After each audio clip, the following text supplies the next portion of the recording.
we're going to kick off with her perspective. Hello, everyone. Once again, I'm glad to be here at Sammy's Avenue Eatery.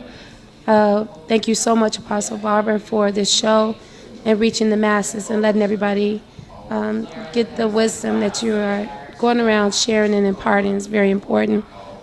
I was up here meeting with Brother Dudu from Rotary Club of North Minneapolis. And yes, this topic is hot that we're talking about today. There's a policy that the Minnesota Department of Correction has. It's policy number 301.083 that allows them to do housing in segregation. It's called temporary housing segregation. And what it does is when they become overcrowded, primarily from violating offenders who didn't show up in court. Now we're talking behind prison walls. Yeah. In housing in the prison. Yes. All right. Yes, within Minnesota, our beloved state of Minnesota. When they become crowded, and it's due to overcrowding from violators who couldn't make it to court or, just pissed the parole officer off. So there are thousands of people who are in our prisons that is causing overcrowdedness. So they throw them in the hole. The hole is segregation, where you get very limited movement.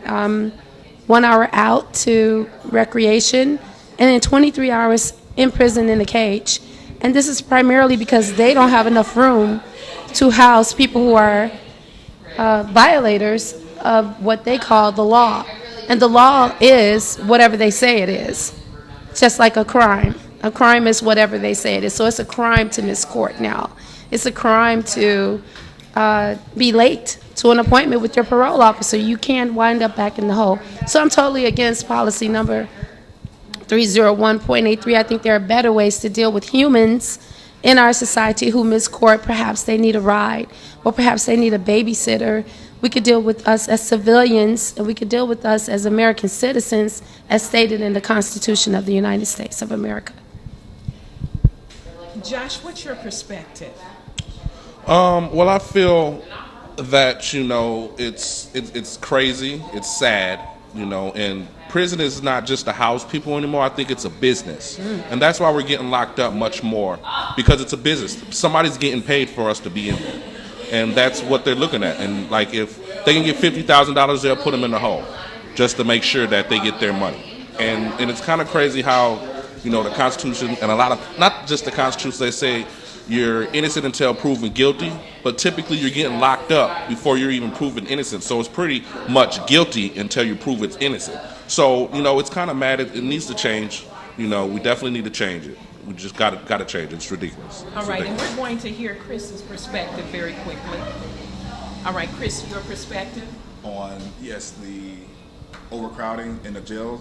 Well, I feel it's an issue with prisoners that are currently incarcerated and also people that are coming in. I'll be with you in 1 second. I feel that you get stripped of your constitutional rights when you go to prison, and you're treated like animals. And being that I've had personal experience dealing with the incarceration system here in Minnesota, I feel that it is it's not good. It's not good. It's one of the worst experiences one can ever have. I wouldn't wish it on my worst enemy to be put in a hole, because when you put in a hole, you don't have access to a television. You don't have access to any of the amenities of the prison, like for example, books. For example, to see a nurse when you're injured. Those things only can happen when you have your 1 hour a day. In that 1 hour, you have to take a shower. You get to walk around in a secluded area. And this is from an experience at Moose Lake, experience at St. Cloud. And sometimes the guards and the prison system, they violate you for example, if you have medication and you don't take all your medication's left in your locker or something, you get violated, you're thrown in the hole for 17 days. And there's no type of court, there's no type of justice system for you as a prisoner, because you have to abide by their rules. So I feel that it's unconstitutional. And if we take the proper steps to get it to the Minnesota State Constitution, Supreme Court, and if it goes beyond that to the United States Supreme Court, it can be something that can change here in Minnesota, because a lot of people should complain about this. Now, first of all, we have listeners, we have viewers that are saying, come on, what's this about? Because they committed a crime. They deserve to be put in the hole if they cannot be handled. You know, that is a perspective. Prison, that's why they're there. And why are you trying to make this easy for them? Let's go back to Sister Sharon Brooks.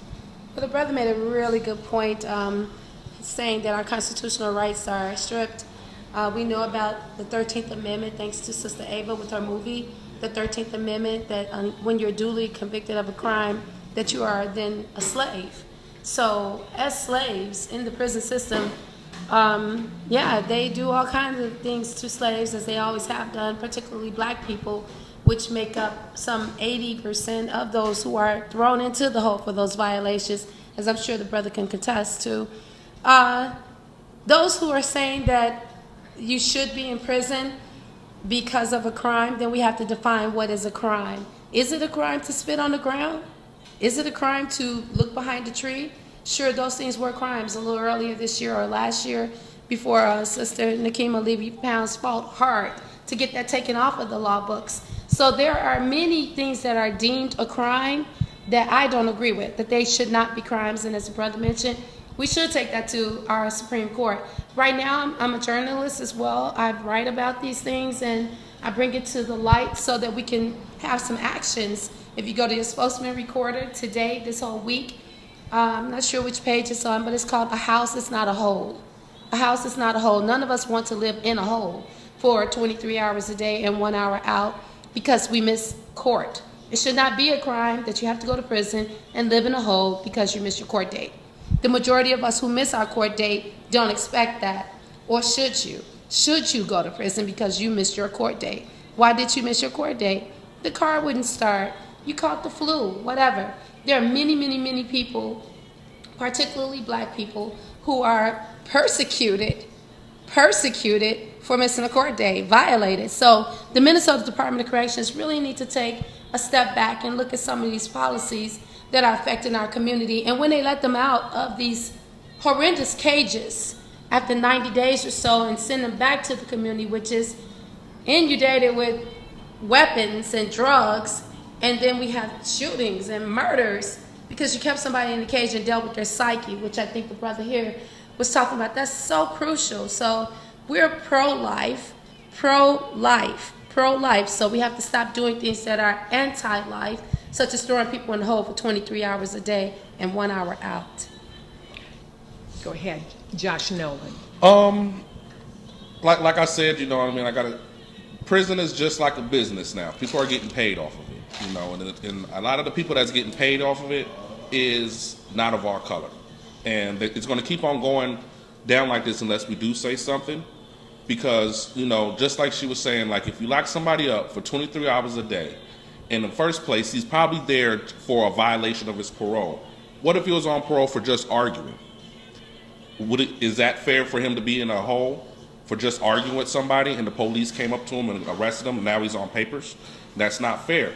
But yet and still, we're not putting the rapists, the killers in the hole instead of somebody who just got there and they just throw them in the hole just because they might not have some place for them to stay. We need to put the killers in the hole, the people that deserve to be in there, and not just somebody who's coming in there just for a parole violation or for a petty misdemeanor, and he's going to a hole and getting locked down for 23 hours a day.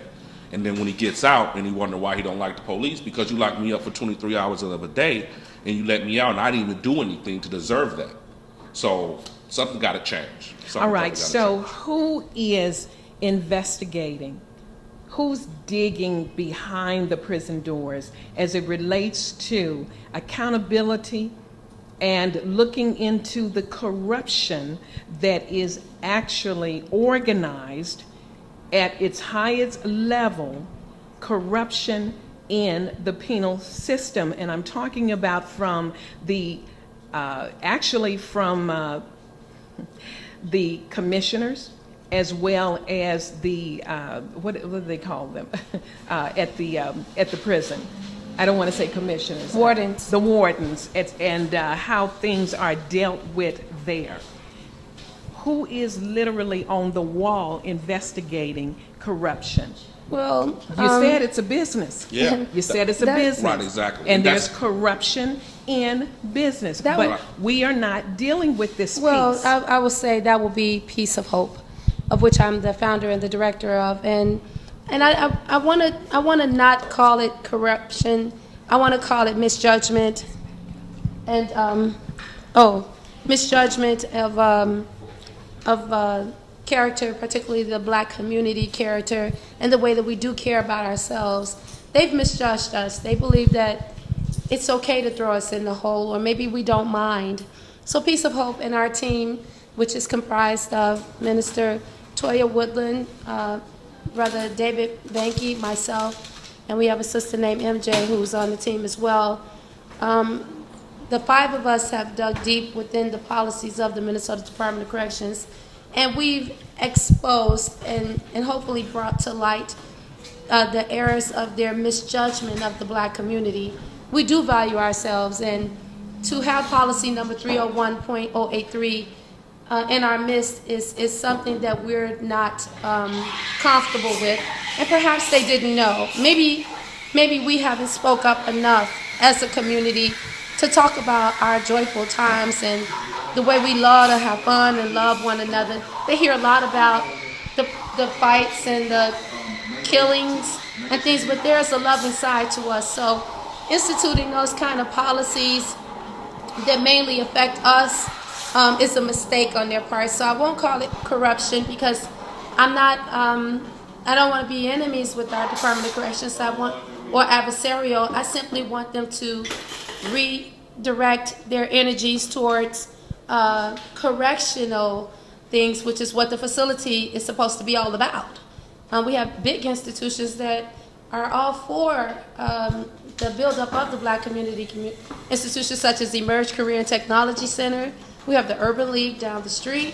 We have Sabathany. We have a lot of places that are here. So Piece of Hope is working from that perspective with the Minnesota Department of Corrections to let them know that we're a loving society. To punish us that way is just incorrect judgment on who we really are.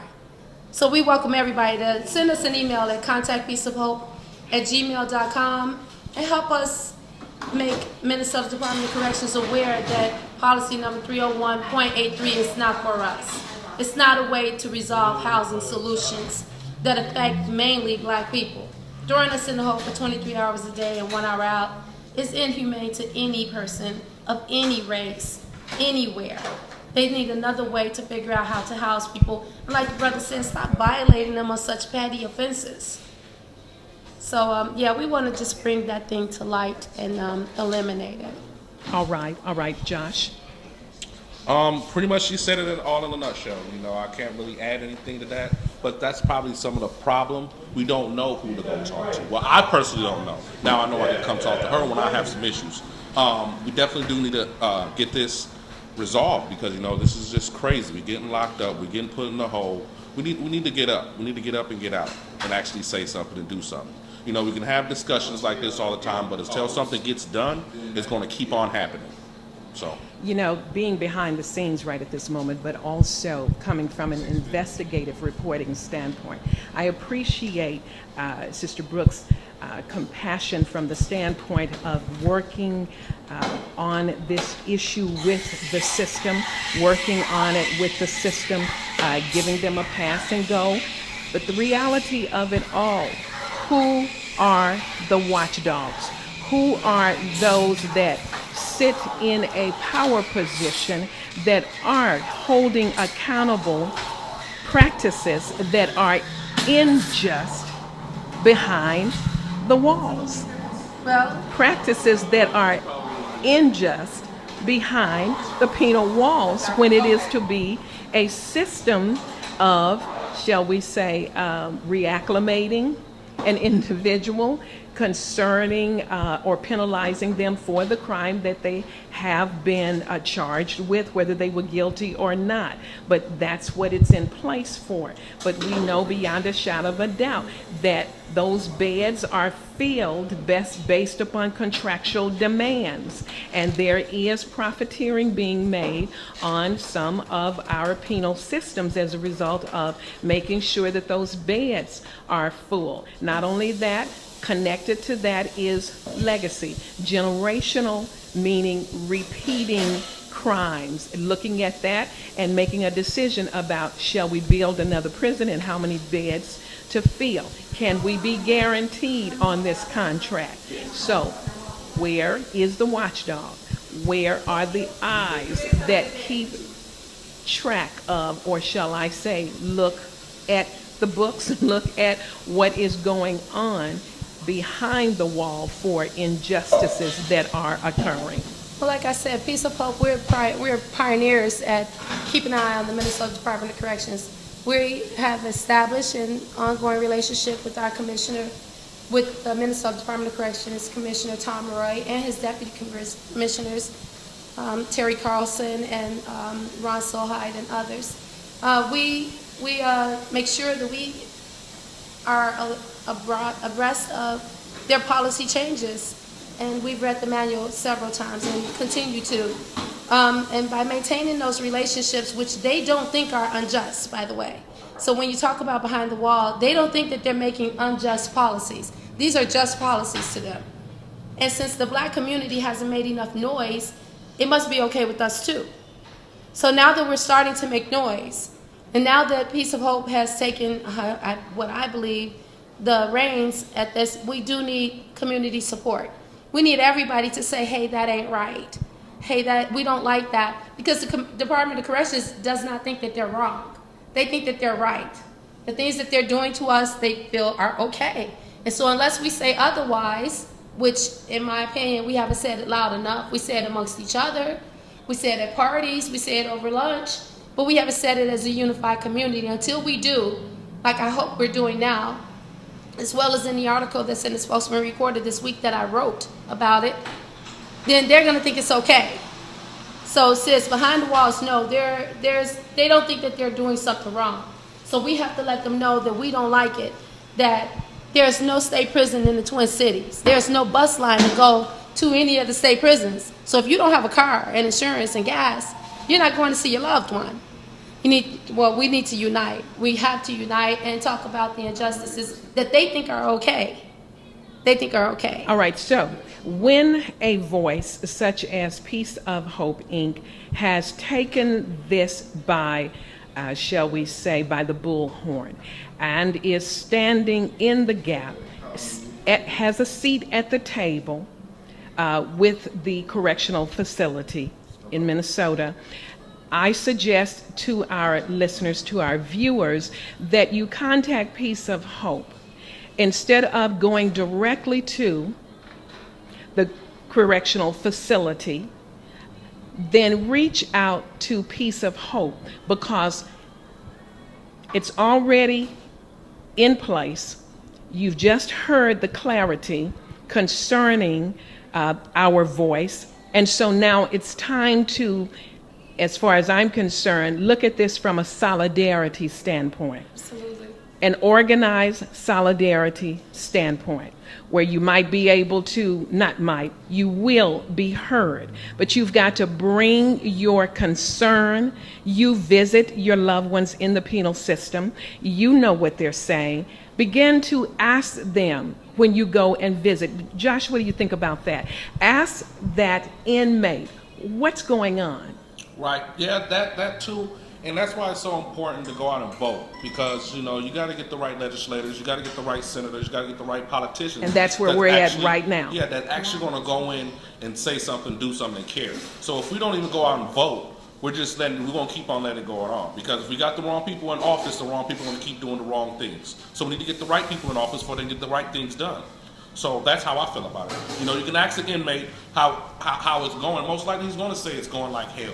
You know, he's going to say it's not good conditions. He's going to say I'm not getting good food. He's going to say that I'm locked up all the time. He's going to say that I have other prisoners harassing me, and I tell the COs, and the COs don't do nothing. Until we get the right people in office and we actually go out and vote, That's why it's so crucial to go out and vote. So that's why we're going to make sure we go out and vote to get the right people in office before we can get stuff done right. All right, Sister Sharon Brooks, are you able to identify, give some understanding as to, during this election season, you've heard me talk about, we know that we must, not must, but there will be a president elected.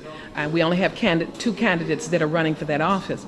But don't forget, at the local and the state level, what you can do, what you can make a difference on. So give us a path, if you can, to connect and make our voices known through the vote. Sure. So, is any of this on the ballot, as an example? It should be. All right. The constitutional level, which is where the federal level for the presidents who are running for office isn't being mentioned near enough. I believe that we should search for that within each candidate. What are their views on the Constitution? And base our votes starting from there, not on whose email or locker room talk. Those things are distractions. We need to find out how are they going to run the law of the land that we live by every day. Our local candidates as well, find out their views on the mass incarceration ordeal and how the laws are applying to them.